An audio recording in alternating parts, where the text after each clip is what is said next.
Okay, so Thursday night, starting my weekend, starting to clean up from the junk sale. Just kind of going over everything. Sold a spare cylinder head for a 400EX, so I'm going to be shipping that out tomorrow. Old man there's chooching his pipe. How do people? I've been off cigars officially now for about a week. Can't give up my pipe, that's for sure. Couple engines going back into storage. And other than that, it's going to be a cleaning night. Yeah, I got to clean up from the garage sale. What's left. Put away all the stuff. Put it back. A garage sale that we had 3 weeks ago. I know. We haven't done that in the 3 weeks, though. No, I've been pretty lazy. That's why I was sick, dude. Yeah, you hurt your feet last week, so they're better this week, I guess. So maybe we'll do some fishing or target shooting. Okay, time to start cleaning up a mess. Whew, the tank is actually nice and clean in there. Look at that. This thing has no hours. Besides, the gasket kind of fell in the tank, which I see. So just looking at this old pump here. This was my grandpa's pump. He bought it brand new. They used it for watering the garden. So just deciding if I want to sell it or keep it. So a little bit of cleaning and this thing would look brand spanking new. So pretty sure that's a 3-horse. I never ran the numbers on it yet to find out. So could be a 2-horse. So nice and light, very easy to see. I just noticed there's a dent in it. No, not a dent. Yeah, I've been banged around maybe a little bit, so they only used it a few times. So last time we used it was when we pumped out some water to build the garage, and that was 4 years ago. And that time we put in some gas, give it a couple pulls, and it fired up. So most likely it'd still run. Probably not going to bother cleaning it up. Might just throw it on Kijiji for 50 bucks. See what happens. Well, I'm going to be doing some work on this tank today. Gotta see why this side's pushed in. Can't really see, but right here I kind of clipped the stump. Not up here. That there's from some hitting a piece of rebar on the river a couple years ago. But right here, I just clipped the stump at about a jogging speed, maybe actually a walking speed. Went up over top it. But this bar right here, you can see it's a little bit flexed. So I'm thinking I'll have to take off the front bumper, put a rope, like a winch cable around it, and probably just back up and pull it out probably 1/4 inch. Because when this bin's on right here, there's about a 1/4 inch gap here. So this all has to come out about a 1/4 inch right there. So not too big of a deal. To do that, I'm going to take off the front. Might as well take off the fender too, because that only takes a few more bolts. And I gotta, of course, change that broken spring. So do it all at once. Well, I just finished giving her a little bit of a bath. So I'm going to give it a shot of engine degreaser in a few seconds here. Just going to let it dry a little bit more. But yeah, everything seems to be okay under here. No water leaks, or not water leaks, but doesn't mind water. Can't get it to stall no matter where I push it, but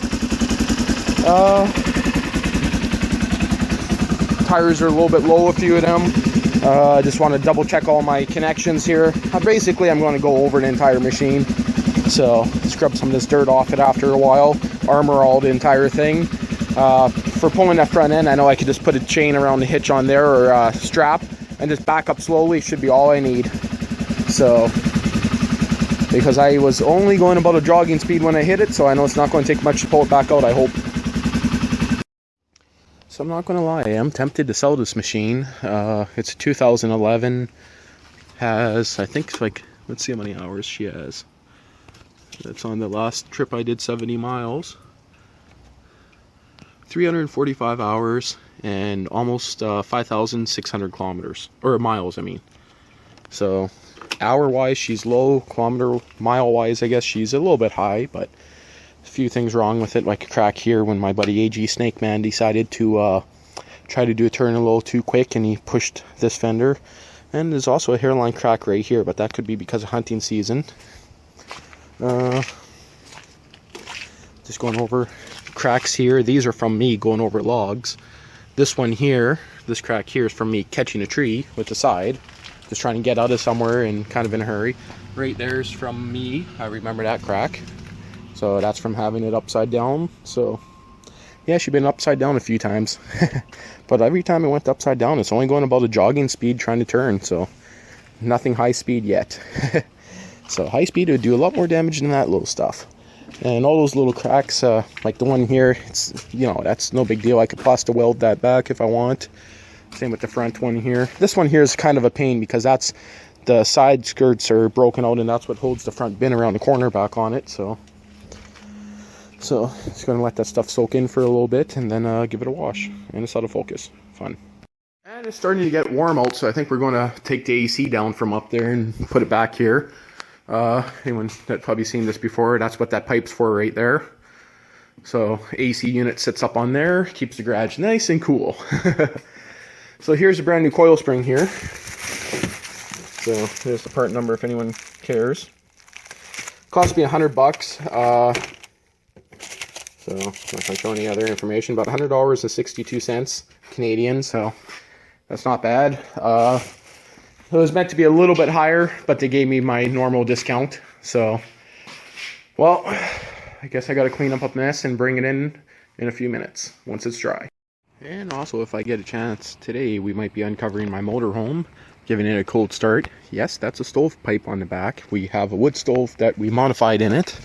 So it's an old, pretty old machine. I believe it's 72. So 350 with Flowmaster dual exhaust on it. So have a pretty redneck setup on the inside. Some videos on my channel about that.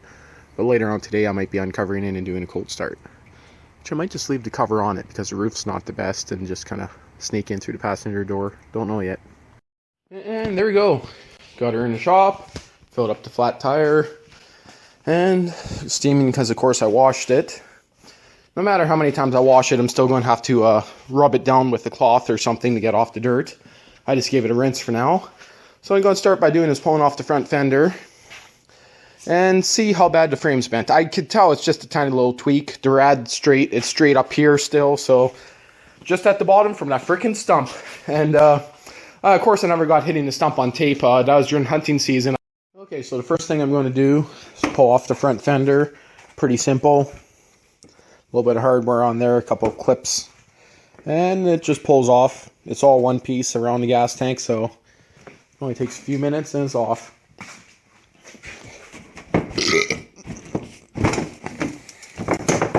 Okay, start by grabbing my tools. Isn't that fun? So pretty much exactly 5 minutes after I started pulling off it, came off pretty much easy.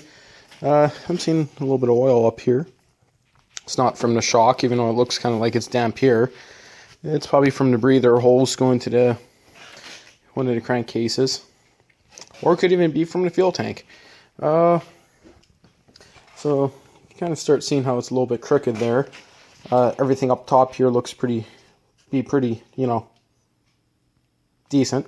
So you can see a little bit of a movement up there. But that's not too big of a deal. The main thing is, bracket down there, which you won't see till I turn on my light. So a little tiny bend right there towards the bottom. So basically once I get off this cover here, I'll put a strap around there and attach the other end to the motorhome bumper and just drive back very, very slowly and see if that pulls the front end. And a very sharp coil spring. So multiple different ways you could change it, but this is the way I'm doing it. There is a cutout on top of the strut tower to remove this, but I prefer to do it this way. So, and other than that, I'm going to give it a little bit of a cleaning. I do notice an oil leak right there, but I'm pretty sure I already see what that is on the other side. It's no big deal, so I won't know more until I really start getting into her. Okay, so I thought I might as well include this for anyone that's wanting to do this job themselves. It is actually fairly easy. Basically, what you want to do is not, in my opinion, jack it up yet, because if you jack it up and you undo this, you can slam, it could fall down and you can pinch your fingers, stuff like that. So basically, you're going to unbolt that your top strut mount bolt, And if it starts spinning, you can put on a wrench on the top, and I think that's probably about a 10 mil by looking at it. If it doesn't spin, don't worry about it. And I did break it loose off camera, just so you know, it was a little bit tighter than that.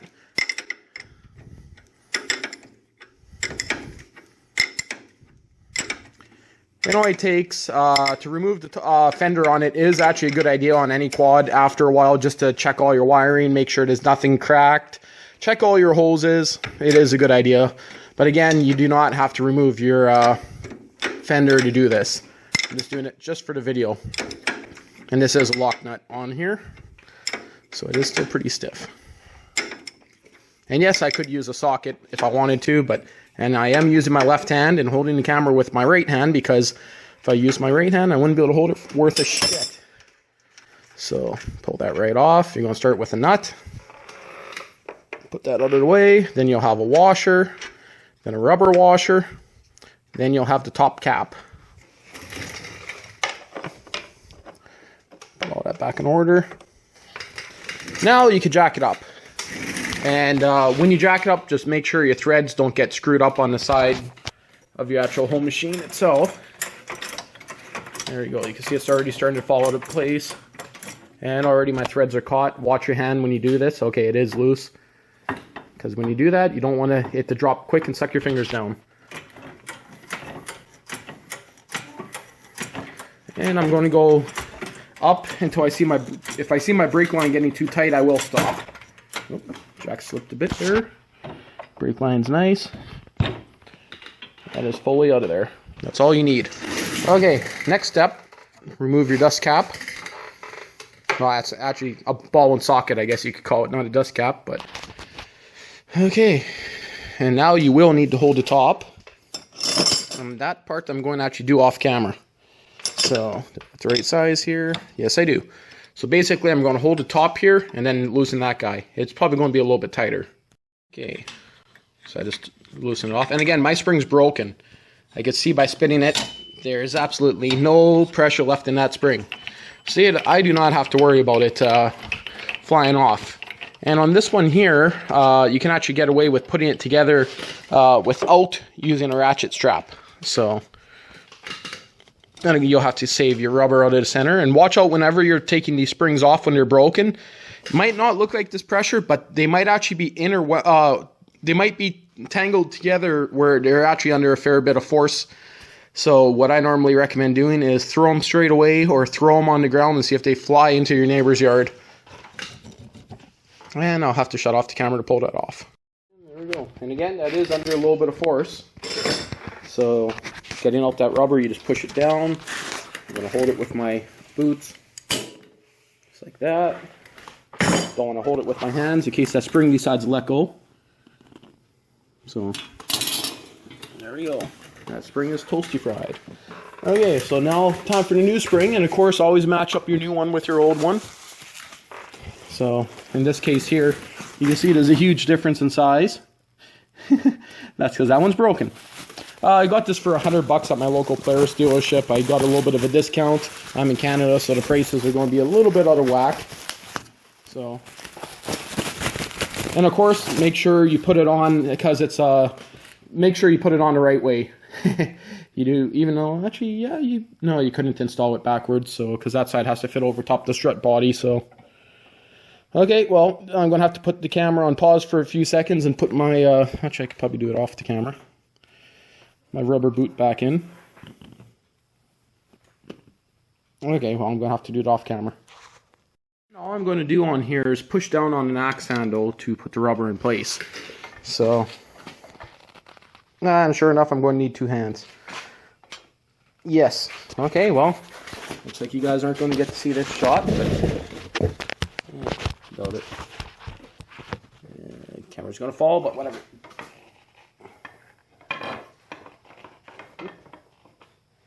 Almost. There we go. That doesn't look good probably on the camera right now. There we go. She's in. Heard it pop. Almost out on my camera. How nice am I? And there we go. Push her right into place. Okay, so what you're going to want to do now is make sure, of course, nothing else is screwed up on here. No chunks missing. It's not seeping inside there. this case, this one here is nice and good. Okay, so now normally you could take your plate and you could push down enough to get your thread started and then do it with a wrench. Normally you can. So the other way I've seen these done is where people leave this rubber down, and once you hit a first couple bumps to your bump stop, it'd push it back into place. But I prefer to do it this way. So I'm going to have to do this off camera. For this, I am going to jack it down a bit so the wheel's on the ground, so I'm not putting any strain on my front end components. Okay, so I'm going to try to show how to do this without royally blocking the camera. Okay, so I got my plate here on top of there. Now if you look, again I jacked it down. You could push it down enough to get your threads. Now another thing is, this shaft, if you push down too much, the whole shaft of the strut could go down where you'd need to lift it back up with a pair of vice grips. Or take off your coil spring and do it with your hands. Okay, so now where did I leave my nut? Right there, okay.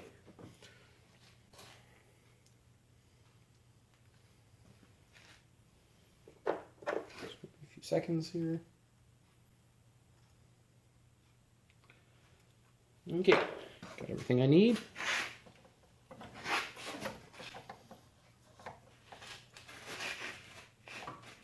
And it's going down. Back up.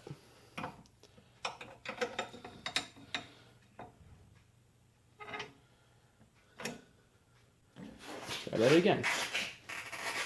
I pushed it down again. Okay. Just a little tiny bit. I think I'm just going to have to block the camera. It's the only way I'm going to be able to do it.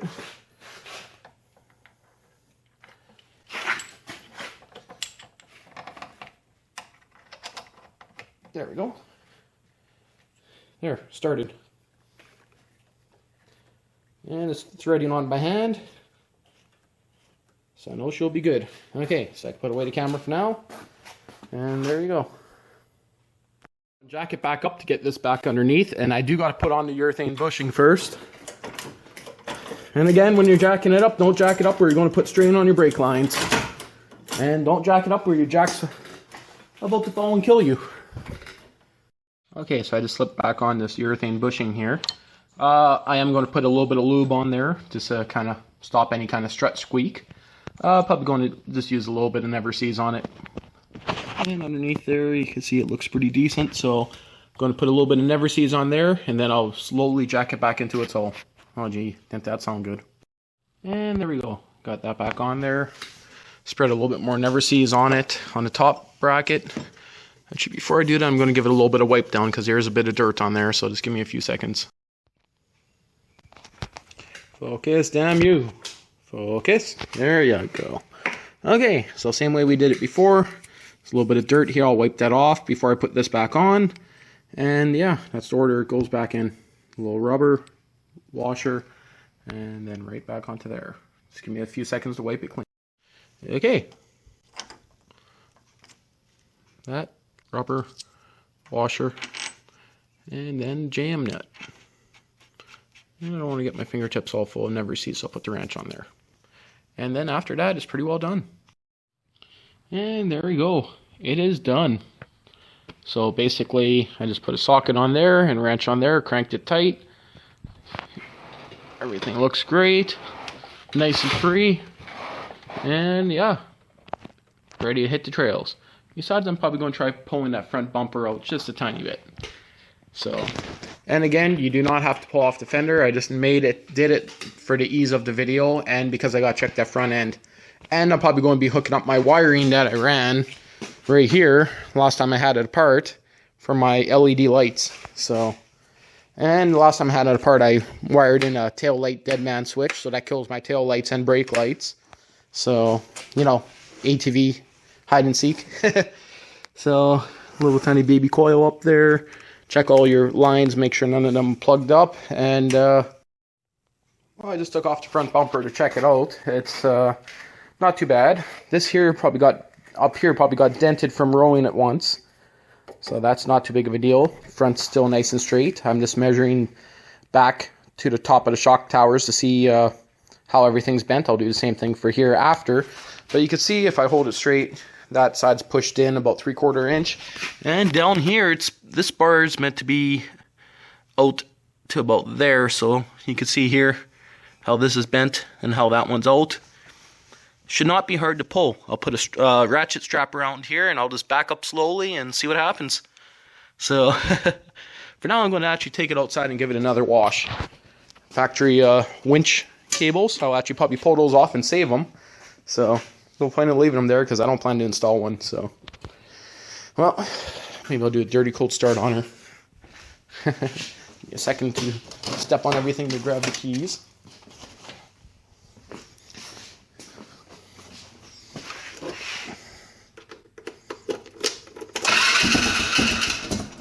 It's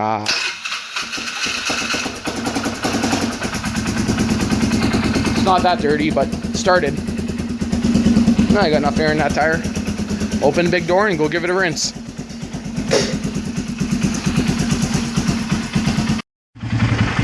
Okay, so that's not coming out using a strap on here, so I'm going to unbolt it, take it right off, and try straightening it off the quad. And if I can't, I'll just order a new one. They're pretty cheap, so. And while I was at it, I rinsed out my clutch, pulled the plug on it, ran some water down it. Man, you should have seen how dirty that water was coming out of it. Holy shit. So, yeah.